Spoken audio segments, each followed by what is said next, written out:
प्रशस्ते करा भास्करस्य गर्भेष्वम्भोरुहाणां शिखरिषु च शिताग्रेषु तुल्यं पतन्तः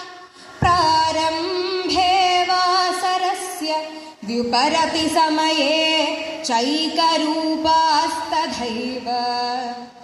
निष्पर्यायं प्रवृत्तास्त्रिभुवन भवन प्राङ्गणे पान्तु युष्मानूष्माणं संतताध्वश्रमजमिव भृशं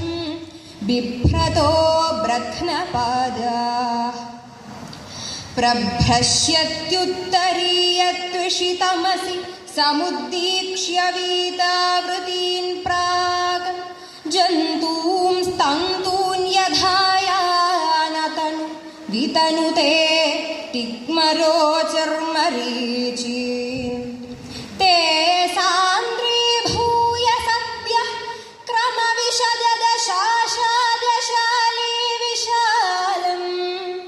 शश्वत्सम्पादयन्तोऽम्बरममलमलं मङ्गलं वो दिशन्तु न्यक्कुर्वन्नोषधीशे मुषितरुचिशुचेवौषधीः प्रोषिता भास्वद्ग्रावोद्गतेन प्रथममिव कृताभ्युद्गतिः पावकेन पक्षच्छेदव्रणासृत्सृतैव हृषदो दर्शयन्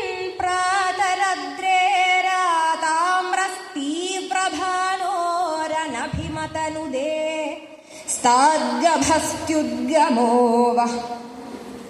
शीर्णघ्राणाङ्घ्रिपाणीन् व्रणिभिरपघनैर्खर्खराव्यक्तघोषान् दीर्घाघ्रातानखौखैः पुनरपि घटयत्येक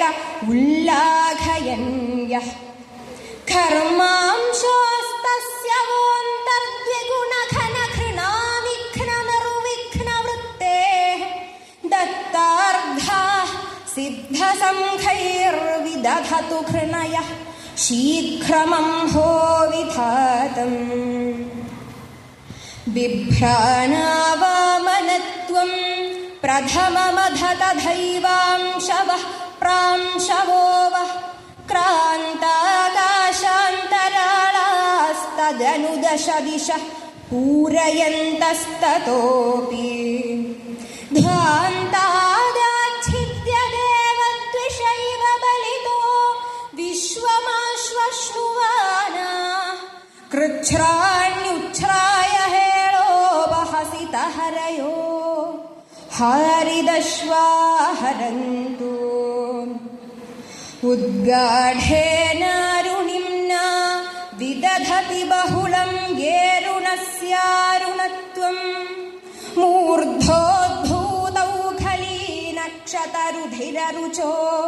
येरधाश्वाननेषु शैलानां शेखरत्वं श्रुतशिखरिशिखास्तन्वते ये दिशन्तु प्रेङ्घन्तः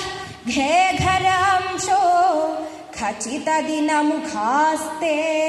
मयूखाः सुखं वः. धन्यवादः.